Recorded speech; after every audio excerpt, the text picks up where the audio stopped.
senang sekali bisa bertemu dengan teman-teman Ikatan Guru Indonesia Sumatera Selatan yang terdiri dari guru-guru di segala penjuru 17 kabupaten kota Sumatera Selatan. Profesi guru. Guru menghemat saya adalah aset suatu bangsa. Kemarin saya melepas KKN pada Yayasan Perguruan Serasan Kota Morenin. Saya katakan bahwa investasi pendidikan adalah investasi yang memegang peranan penting dalam pembangunan suatu bangsa. Saya barangkali bisa mengartikulasikannya dengan kata-kata.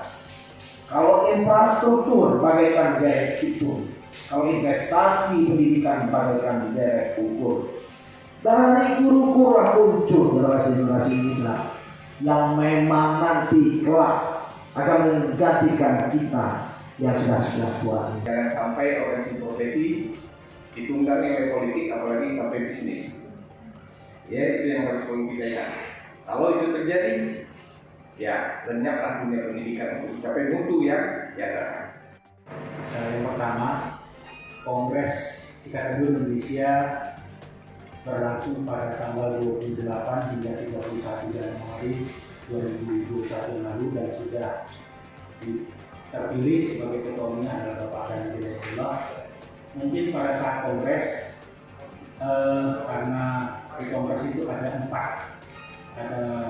5 calon ketua umum yang ikut mendaftarkan diri. Pertama dari Aceh, kemudian yang kedua dari DKI Jakarta, kemudian dari Jawa Timur, kemudian dari Kalimantan Selatan, dan dari Sulawesi Tenggara. Dan melalui proses kongres, maka terpilihlah secara voting itu Bapak Dhani Hidayatullah. Jadi pesan beliau, kongres sudah selesai. Mari saatnya kita bersatu. Kalau mungkin dulu ada katakanlah mungkin ada tim sukses A, B, C, dan E itu dulu pada saat sebelum dilaksanakan voting. Begitu voting sudah dilaksanakan dan terpilih ketua umum baru, maka kita harus bersinergi.